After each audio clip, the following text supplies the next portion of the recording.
Plan बनाया, cancel हो गया, घर वाले घूमने नहीं जाने दे रहे, ये पॉडकास्ट दिखा देना। तुम घूम रहे हो, कंटेंट भी बना रहे हो, बट पता नहीं उसको कैसे यूज करें, ये वीडियो देख लेना। इस पॉडकास्ट में we have a young traveller from Bangalore जिनका अपना चैनल है वंडरलॉर के नाम से। Wanderlore connects people from every corner of this world. So let's tune in to this podcast to know more. So tell me about your law school journey. How was it? What, again, the whole journey, either it was pre-decided that you will go for law, starting from that, then how it ended and how it turned you to be a good, person, or this venture that we are going to talk about ahead. How this started. Please tell us about that. Okay, honestly, it was the thing that I did want to do law, but I was also very particular that I wanted to do BBA LLB because I wanted to understand business as well, like the business side of things and everything. So all that was a given. I didn't know that I would transition in the near future and all of that because I had things planned, right? Like I just wanted to probably get into criminal litigation or get into forensics, maybe work for a while of time and then later earn enough money, start my own business. And then, once I'm well settled financially and stuff like that, then just maybe start my own NGO and then be able to provide legal aid for women. This is what I had initially planned before getting into the law school. But then later COVID happened, everything turned upside down. I got a lot of time to my own self. Like before, it was always a lot of noises around you and then you really don't give time to yourself to understand what really you want and stuff like that. But during COVID, since I got a lot of time to myself, I started trying to understand what really works best for me and what is it that I want to do and stuff like that. So meanwhile, I have always been that person who's wanted to upskill herself over time, learn more skills, understand more subjects and stuff like that. So I wanted to understand how marketing in detail works and how sales works. I took up some random freelance gigs that I found online, applied for them, got them, and then I learned a bit about sales and I realized that really isn't my expertise, and then hopped into marketing.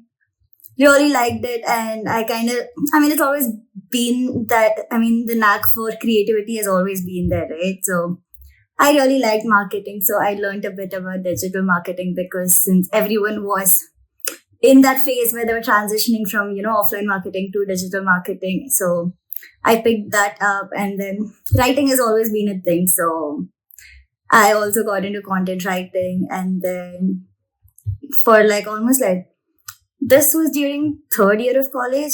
Yeah, so this happened during third year of college. So for the fourth and fifth year, I was also simultaneously taking up freelance gigs along with college and everything. So it gave me a good head start right after I graduated because I had set number of clients to work with. So it was never really problematic the moment I got done with law school that, I had to figure my way out to earn money and stuff like that. It's really wonderful to hear that, in mid law school, basically you got the plan that, might not be the law is the right thing for me to pursue. Is there any thought that came into your mind? Maybe, because for me it is all, I always knew that I could never do a 9-to-5 job or something very conventional or monotonous or routine. So that thing I always knew, but I wasn't sure that I would challenge myself immediately after getting done with college and things. So that was kind of new that I would probably choose for freelancing as a career right after college. But yeah, it wasn't my initial plan.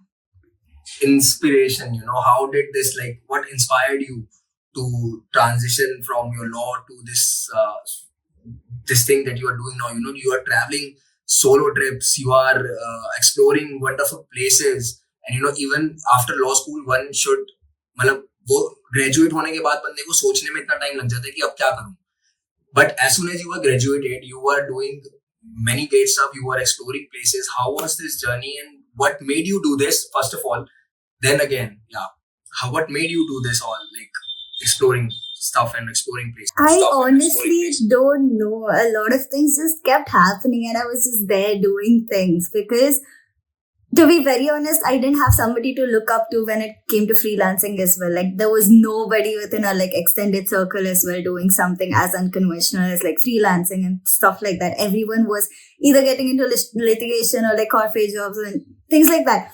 So even if I had to say that, did I have an inspiration? No, I genuinely didn't. I just randomly heard that there was also this part of the world where people could just freelance and like, work for like a committed period of time and then earn money and then move on. So that happened. And then later, even when it came to like, I'm so sorry, what was the other thing you asked? I mean, what inspired you to switch this and Yeah, so even about traveling and exploring, again, for a lot of people today, they see Instagram and then they have like that FOMO feeling and then they would want to like go explore and things like that. That wasn't the case with me. I think for me, it came more with the perspective that so also another thing that happened during COVID is I started reading a lot about Indian history, culture, and things related to that aspect. So because of which I was more curious into understanding what all India's got to offer. Because of which I wanted to go to different places, live with different communities and learn about them and like write about them and everything. So that kind of did inspire me to like, step out of my comfort zone and start talking to more people outside my purview and understand them. So yeah, maybe that was an inspiration for me to like travel and explore more places in India. Wow. So I mean, throughout your journey on these, solo trips and solo places that you been visited till now, what was the one of the best place that touched your heart and that place you would like to come often, visit often? What was the one place that you have been? And then please also let me and let my audience know what all places have you covered till now. So yeah, I think a lot of travelers would agree with me that if they are at a place for a while of time, they would want to keep coming back to that place because either they feel that they've not explored it enough or they're so attached to that place that they would just want to go back there. So, and since I slow travel to every place that I visit, I think I feel at home at every place. So it's like, my friends are always making fun of it, like, na ghar ka na ghat ka, because I don't feel at home even at Bangalore when I'm here, nor do I feel at home when I come out of a different place or when I'm going to a place. So, yeah, that way I think every single place that I've been at is a different calling that I would want to go back and visit there. But I think one place that really holds special to me is Banaras. And also Pondicherry, because that somehow has become my go-to place every time I don't feel right or like every time I'm not in the right state of mind. So yeah, I think these two are places that is pretty special to me. So Banaras, you just spoke about Banaras. That's one place, it's goes long back to history, and that place itself has a lot of mysteries, and a lot of. And there's like such strong energy to that place that you really can't contemplate or make sense of. You just need to live there and be able to absorb whatever that comes to you and accept. Everywhere there is so much people, but still you'll feel that shanti and peace within you. And that's really mesmerizing. And, I agree with you that I have also not, I have not visited so many places, but I went to Banaras once and that was like speechless. It's like the perfect definition of shore maybe Sukoon. I think Banaras really true. That's so. That's the only way you can describe Banaras. True. So, and how many all places? Like, what all places have you covered till now? So I have it's been 2 years since college. So since then, I've probably like been to Pondicherry for almost 2-3 months, and then Goa for a month, and then I was backpacking Himachal for almost like 40-50 days. And then I was in Banaras. I think I've visited Banaras twice and both of it has been for like a long time. So I can collectively say it's probably for like a 1.5 month. And Vrindavan, Mathura, and then Delhi, of course. And most parts of Karnataka. I mean, do you have a particular place in mind, or you just मतलब एक दिन पहले सोचा और अगले दिन निकल गए? ऐसा भी हुआ है, but that only happens to places I've already visited. But if I'm visiting a place new, then I do plan way ahead because, okay, I think that's where, studying law comes into place for me because I am this person who loves researching about a place, learning more about the place before I go to that. I was about to ask this, that, how legal background has, influenced your approach or your planning or anything nearby? Research. I think the only thing that legal studies has done to me is upskill my research skills. So now that I have to learn everything about a place in detail, I'm willing to put in that efforts because I genuinely love researching. So I think being the researcher for mood courts and everything paid off with this. And that's really brilliant. And then how do you balance with your work while, exploring places, while visiting places and, capturing those moments? And how do you balance with your work? And what kind of work we will talk about that you do in later part. But my next question would like you to define your, travel journey and any particular person that you have met that has inspired you or has given you any tips or, life lesson like that.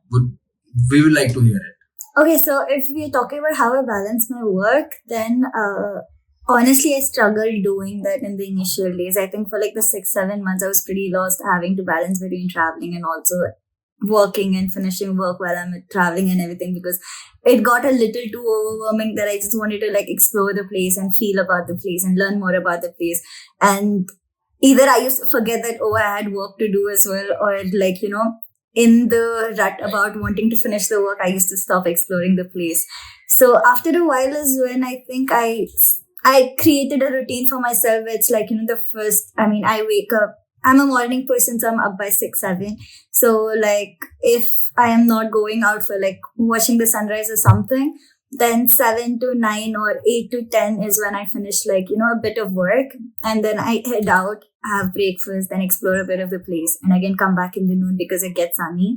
So again, around 2-3, another 2 hours, I sit and finish my work. And then I again go out in the evening, explore a bit of it, and again come back and then finish whatever work, if there's anything left and stuff like that. So yeah, that's how I've balanced it for now, where I dedicate some set of time in the morning and in the evening so that in between which I can go out and explore the city where I'm at. So that is when it comes to how I'm trying to balance between work. But mind you, it just sounds very nice and like it's all happening, but I'm still struggling to do that.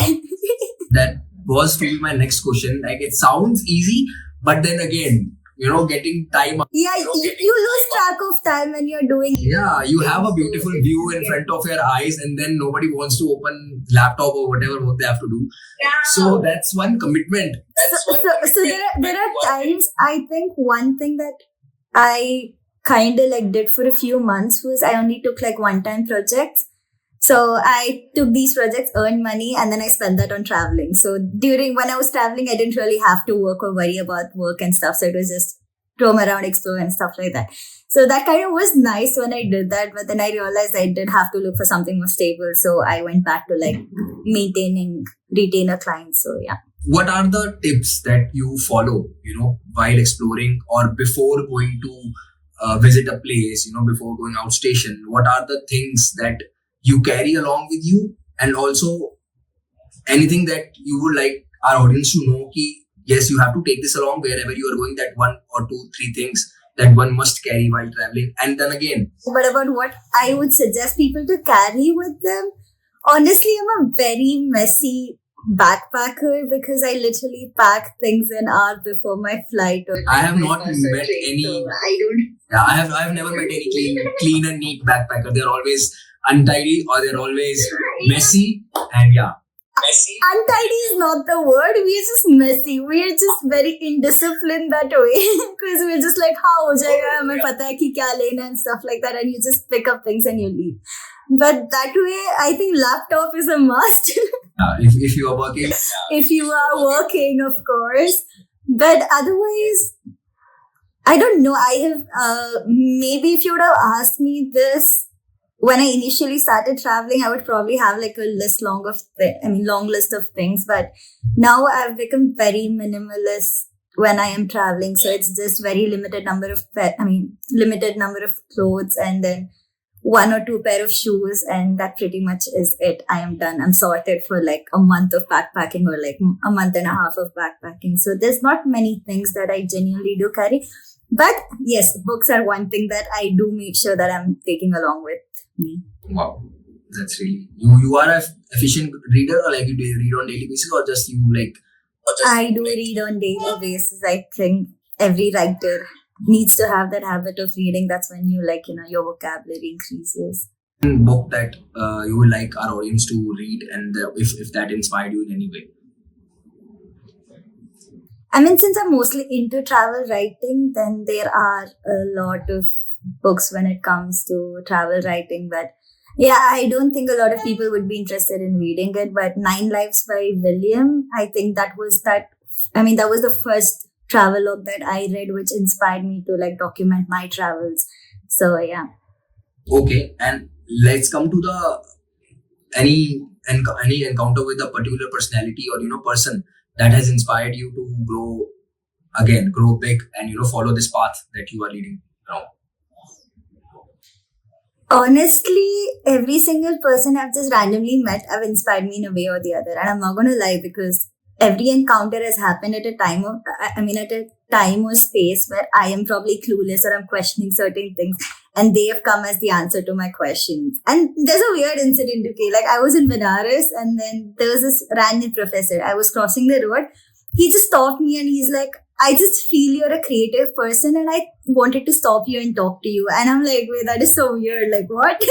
You just saw me from behind and you're like, she must be a creative person and she wants to talk to, he wants to talk to me and stuff like that. So, and then later, I don't know, I just felt some kind of instant connection to that person. So we sat by the Ghats and he was like, he mentioned that he has been researching about Banaras for the last 20 years and he's a professor in BHU. And we kind of had like really informative and enlightening conversation that kind of like, also made me realize how less we know about a place, even though we think we know so much about a place, or, even if we've been there for the longest time. Because this man who's been in Banaras for 20 years and researching and still says that he doesn't even know 1% of the city speaks volume, right? So, yeah.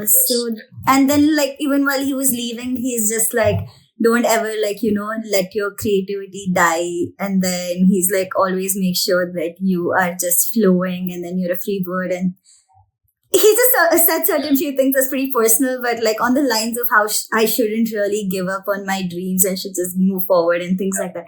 So it's always been random people who just come to me and say certain few things that really has a huge impact on me. The people who, I believe ki anywhere at any point of time, wherever you meet any person, everyone is there to give you a lesson. It depends on how you take it, in what perspective do you take it, and what positive part of you are taking of that particular person. That helps you a lot. 100%. Right, that's true. So I really got it, that Banaras is one memorable place for you, and and it really stood out, I believe, when it comes to any other. Oh, it definitely did, yeah. But I think even in Himachal, like, I wouldn't say they've inspired me to do something great, but I think they've always taught me how to be happy and enough with what I have rather than for seeking more things. I've heard this commonly when it comes to Banaras, that people are like, wo log 50 rupai kama rahe ho, they're happy with that $50. They don't want more things. But I think that's every rural place in India at this point of time. People are really happy and grateful for what they have rather than like, rushing to do more things or like get more things and stuff like that. And Sangla, when I was in Sangla, a lot of weird things happened because of which I was supposed to live with like locals at their house. And that's when like, I got to understand them much better. And then the conversation I was having with them, I kind of realized like, how they're really not seeking for more things, but even though they do not have the most basic thing, what we would complain about, and we consider that to be the most basic thing. They're not even, they don't even have those amenities or facilities, but they're still very happy and like, they're just all living together. And there's that sense of community to them, to all the people around there. Like everyone knows each other, they're greeting each other. But I think we're losing that in the urban places. We are more into materialistic things now, rather than talking to a person, it's just like, even the person is sitting next to the room, we still call or, we still text. They are too lazy to get up and, talk to the person next to them. That things are happening. So can you share a moment, during your travels that really empowered you as a woman, or any one particular thing at any point of time that you felt that had become a barrier as a woman? Is there any particular things to tell? I mean, I'm not really sure about barrier, but okay, so a lot of people complain that, India is not a safe place to for solo female travelers and everything. Contrary to that opinion, okay, I am not trying to disregard other people who have faced things, because everyone has their own experiences, and this is my personal experience, where I have honestly never faced any problem while solo traveling. Yes, there are eyes on you, which is everywhere. Even if I'm in Bangalore, there are eyes on me while I'm walking on the streets and everything. But not to an extent where somebody's coming and troubling me. It's always, or rather, I've always found people who have treated me like their sister, and I've always looked after me, and they've treated me very nicely, and their family. So it's never been problematic for me to be at a place or feel really scared or things like that. So I think at the end of the day, it's an individual's experience, and for me, it's been that way. So I've never really believed it when people say that, you're solo traveling must be really scary and stuff like that. Maybe initially, the first time I did try solo traveling, it was a bit scary or rather intimidating, because okay, you are all alone by yourself, and then you don't know what you're supposed to be doing. You go to a place and everyone's just looking at you who is this loner? What is she doing all by herself, just reading a book in some corner and stuff like that. But eventually you get comfortable with it. So I think that was one thing. Any strategy or any tip that you ensure for your safety? I mean, or well-being while visiting such places or any places? Any safety? Yeah, I mean, this is one thing that I do. I might get called out for this, but I don't know. But if I'm at a place where I'm sure it's not safe for me to be out in the night, I would rather not do it. I would come back to my stay by 6, 7 the moment it gets dark. I mean, I'm fine doing that, because of course at the end of the day, I need to protect myself. Nobody's going to come to protect me. So either I do that, or if I have a company or something, I make sure there's a guy with me if I'm staying out late at night or things like that. I mean, it's just these pretty simple things that I do to ensure that I'm safe at a place. And after meeting so many people at so many places, how come the idea of Wanderlore came to your mind? And जब मैंने ये चीज पहली बार देखी थी, तो मेरे दिमाग में आया था कि बैंगलोर से मैंडलोर. I mean, so how this happened? Okay, so I'll tell you, Wanderlore just happened very randomly. I was sitting with a friend, and then we were like, hey, why isn't things like these happening in India? Probably people should do it and stuff like that. And later, once we broke that conversation, and then I went back home and I started thinking about it. I'm like, why not expect others to do it, but I'll just do it myself. So it was a very impulsive decision. And then the moment I had a complete idea of how to do things, or how to go forward with it, I contacted a few people within my circle who I knew would be interested or could help me and stuff like that. Even they were on board with the idea and everything. And that's how just Wanderlore happened. Unlike other people who would probably stress over a business idea and want to think of multiple different scenarios and everything, all of these happened very impulsively to us. So I think within 2 months, our site was ready. Everything was up. Our calendars were ready of how to go forward with things. Yeah, almost everything was sorted in 2-3 months. And we were just now we are just up and running. So the idea behind Wanderlore was, we just wanted to create a community where every single person could come together, whether you're a travel enthusiast, or you're a full-time traveler, or you're a digital nomad, or you're just an armchair traveler who wants to travel but you're not able to travel. We wanted to cater to each one of them, because each one of them can get an experience of their own, even without having to do different things. For an armchair traveler, we want to build a community within their own city so that they meet other travelers and hear to their stories. Or for a traveler who is always traveling and everything, we have our digital magazine where they can share their experiences, where they can write or share their photo stories and stuff like that. So what we're trying to build is a community where for everyone in the TTH industry, there is something for them. So that's our larger goal. So we have heard what Wanderlore does, and how people can connect with you. Is your website live? And are you the content writer itself? Do you write your own content for your website? Yes, I am technically the one writing, marketing. Yeah, pretty much everything's done by me, but also the tech part of it is handled by my co-founders, and even a little bit of marketing is handled by them. So yeah, I think it is all teamwork at the end of the day. We're all doing our roles and things are all falling into place. So you really need people when you start something. You really need a partner or someone to look up to, or who can look up to you, and you both, or your trio, or both, or anybody, more than one person can achieve what a single or individual, if you run that particular thing, cannot. 100%. Because right now it's like the kind of things that I think may not be the one that is appealing to a larger crowd and stuff like that. And so that's where, like, my co-founder keeps hitting my head like, hey, listen, this is not going to work. This is not what we're supposed to be doing, and things like that. So that's when I'm like, oh shit, yeah, maybe I'm just too old school and I'm thinking this might work. Whereas it is not going to work or appeal to the new generation. So yeah. It is necessary to have people with you who will like put you back to ground all the time. And what are the other things that Wonderlord covers other than culture and heritage stories? And we have seen on Instagram when there is a story or there is a reel showing mountains, but that's just mountains. We don't know the story behind it.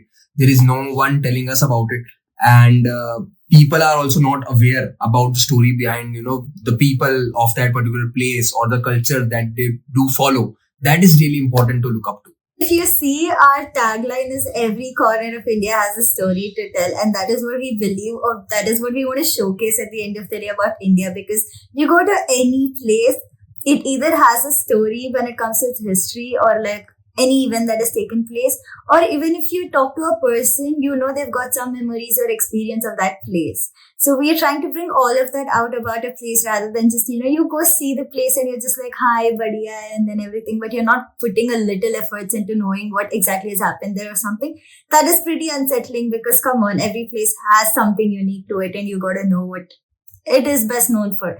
So yeah, that is what our aim is. And of course, when it comes to different communities that is in the Pahad as well, every community has their own culture, every community has their own thought process. And yeah, I do agree, not everyone gets the time to slow travel and be with them and understand them. So that's why we want to make sure that you still get to know about them through us. It's as simple as that. So yeah. First, Yashmita's plan for next 5 years or next years, coming years, and what's the plan for Wonderlord? Because I am personally seeing Bangalore to go globally and connect each and every corner, each and every places of this worldwide. Probably Yashmita's next 5 years plan would be away from everything, probably in some forest, living all by herself. And jokes apart, I am really not sure what I would be doing in the next 5 years. But what I can tell is Wonderlord is going to be a bigger community, and at least in the next 5 years, I'm sure we will be at least having run active communities in 15 to 20 cities in India, and also would have a lot of documentaries and short films of our own. And I am sure we'll be known by everyone in the country by the next 5 years. Manifesting for a good reason. I've seen personally that if I manifest something for a good reason, that manifesting actually becomes true. Just like how dreams become reality, manifesting does become true when you manifest it for a good reason and you just keep on working for it. Oh, I really hope so, because I think I've never really looked forward to a plan much bigger than this. But I think that also reminds me, if I had to say personally what I would want to be doing in the next 5 years is, so there was this project that had started a few years back to write and document about Indian folk culture. Of course, right now it's come to a point where it's very stagnant. Like, there's not much that I'm able to do to contribute to that segment of things. But eventually, I think maybe in the next 1 year, I do want to restart it and be able to contribute more to documenting Indian folk culture. So maybe that is what I would be doing in the next 5 years. I hope, I'll pray that, coming generation will follow your documentaries, and maybe there'll be a case studies in the law school that you have already studied in. I really hope so. Alliance University should just call us all back again for better things. Yes. I really pray that your documentaries be a case study for future generation, for coming generation, in law schools or schools, or even in the law school where you already studied in. I really hope that happens. And क्या parents खुश हैं? Are your parents happy that the stuff you do, you keep on roaming places for a good reason, obviously, and you have left your legal profession? How does they took it? What was their reaction? I really want to know, because the Indian parents, I don't think so they accept it at one instance. You have to force or do something to make them trust you. And how easy or how difficult was it for you to convince them? Trust me, there was no drama at my house. I wish there was like a little drama at least, but there was nothing. Like, I think my parents, I mean, I'm really grateful for them because they've been very supportive. Like, anything I did, tell them that this is what I want to try, this is what I want to do, this is where I'm going. It's just very supportive. They just, I mean, my dad has always told me one thing: I trust you, and whether you live up to that trust or not is always left to you. So for me, it's always been that way since childhood. Like, they have let me do what I want to do and make my own decisions and everything. So that way, it's like there are no drama. There was nothing. I just told them that this is what I want to do, and rather my dad was happy instead, because he didn't want me to go forward with criminal litigation, because he thought it would take a toll on my mental health and everything. So he was instead very happy that okay, she's not going to do anything to do with litigation and stuff. So yeah, I mean, that way I do not know what to tell people when it comes to that. But all I can tell you is make sure that your parents do trust you, and you can make sure that you live up to that trust, so that they would be fine or at ease wherever you are at or whatever you're doing. शहर बेशहर घूम के घर पर आना कैसा लगता है? बहुत weird लगता है. It's like, every time you go out and you're coming back home, you're losing that percentage of that feeling of being at home. Like, when the moment I'm back at Bangalore airport, I'm like, वापस आ गए, I don't want to be here, I want to go back and stuff like that. I think if not for my family, I would probably not be back in Bangalore. But yeah, I don't know. It's just home for me that way, but I wouldn't call Bangalore my home anymore, because every city feels like home now. That's well said. That's so. That's like a really, travel code that is. That every place feels like a home. True, and I also think that is when people become more culturally aware about the country and not fight over different segmentation within the country. The moment you start actually exploring places is when you will realize whether it's somebody from the north or the south or the east or west, all of you are literally the same. So you fighting online over things which really don't matter is just stupid. Have you ever personally encountered such situation while traveling or any part of India? Because when I was in Bangalore, I have never faced such. Everyone's really welcoming in every part of India. So I think, this is a very simple phenomenon that you will find on internet, right? Like, कोई एक कुछ बोल रहा है and then another person will also get influenced and उसको भी वही बोलना है, and then the reality is far from what is on the internet, and people should really realize that, because tomorrow if you're stepping out and you actually go to talk to people and everything, maybe 1 out of the 10 might be a bad person. I'm not going to say that, you're not going to face shit or things like that.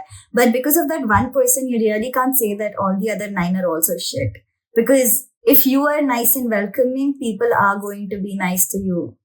Because I think one thing I've genuinely realized is people get very defensive when you're not respecting them and their culture. If you go to a place and you thrash their culture, of course they're going to be defensive and they would attack you. And that's the same thing that happened even in Goa, for the matter of fact. Like, Goans started, protesting against tourists and everyone, because people went way too ahead and started trying to distort their culture, shit on the city, and not even take care of respect them as locals and things like that. So if you're doing that, exactly, so if you're not going to respect that limit or draw that line, they will draw that line and they will make sure that you are not welcomed and things like that. So I think it's easy to attack things on the internet, but the reality is always way too different from what it is on the internet.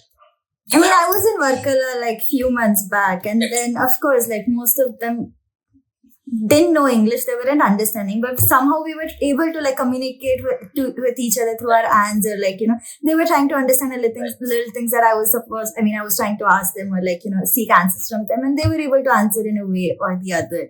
So it's really not that, just because I am not able to speak their language, or I am not able to like, communicate with them, that they were really arrogant. Because if instead maybe I was like, oh, you guys don't even understand this or that and stuff like that, if I would have thrown shade at them, the situation would have been different, of course. So I think at the end of the day, cultural awareness and being respectful towards different culture is the key. I was in Bangalore for 5 years, and I have many friends from the southern part of India, Mallus, majority Mallus, right? And मतलब अगर मैं दिल्ली में कहूँ तो दिल्ली में शराब भी हम हमें पूरा टिक्का और चिकन टिक्का, पनीर टिक्का, प्याज, ये सब पूरा माहौल बनाना पड़ता है, but they don't need anything, they अचार पे काम हो जाता है. तो उनसे मैंने एक चीज सीखी that when a small thing can solve a bigger problem, why to just create a bigger stuff to solve that bigger problem when a small thing can do that. That's really one thing that I look up to. Good. Okay, there's a lot of advice that I can actually tell people like to follow, but in short, all I want to tell people is do not hear to the noises around you, because they are not the ones who have to live your life. So make choices for yourself very consciously and be sure of what you're doing. That's it. That's very well said. You should be confident of yourself. Other than being confident, also be sure of what you want to do. If this is what you're choosing for yourself, stick to that. Do not keep changing things because somebody else comes and tells you that maybe you should do it this way or maybe you should do it that way. Do not. If you think this is what you're meant to do, then just do it. Whether you fail or it works out for you, that's secondary. That is something that's going to happen tomorrow. But today, make the choice that this is what is going to happen, or this is what I'm going to do. That's it. Because even if you fail tomorrow, you're gonna learn from it. It's not that, it's a failure and you're gonna go down. I think a lot. True. Because I think a lot of people, the moment they face their first failure, they don't want to like get back up and like, revive or like do the same thing over again, but changing a different few things. They just stop it completely and they're like, okay, I failed. That's it. Story end. So, जिनको नहीं पता, as I mentioned earlier, I stayed in Bangalore for 5 years. So whenever you land in Bangalore, when you entered Bangalore, जो भी Bangalore गया उन्हें पता होगा कि वहाँ पे कई जगहों पे बस के पीछे बिलबोर्ड्स पे, एयरपोर्ट्स पे लिखा रहता है नम्मा बेंगलुरु. सो मेरे नमस्तुते का नम्मा वहां से आया. दैट मींस आपका अपना Bangalore, welcome to Bangalore. That's a really soothing part, that when I look up to it. So ये मैंने नम्मा वहां से उठाया है और फिर नमस्तुते में डाला. तो वो एक मेरी जो यादगार है वो हमेशा जुड़ी रहेगी. So that's oh my god, that's really sweet of you. Maybe you should probably, go around advocating about cultural awareness now and let people know that, what. Yeah, because, you should let people know that, all the talks around discrimination in Bangalore and stuff like that, it's just way far from the reality. और इसी के साथ हम खत्म करेंगे आज का ये episode. Thank you so much Yashmita for joining. And last में हम हर किसी के साथ करते हैं और यहाँ भी आपके साथ करेंगे. That is Namastute. Namaste. So that's all. Sweet. But I really do wish the best for your podcast, and I hope I get to see it becoming one of the best and most heard in India and probably even in the world tomorrow. I hope आपको ये podcast काफी motivating और पसंद आया होगा. और ऐसे podcast देखने के लिए do follow this channel Namastute talks. अगर आपको मेरे पॉडकास्ट या चैनल में कुछ भी लगे कि मैं बेटर कर सकूं for my audience, do let me know in the comments section. Till then keep your support, keep subscribing and share with your friends. Namastute talks.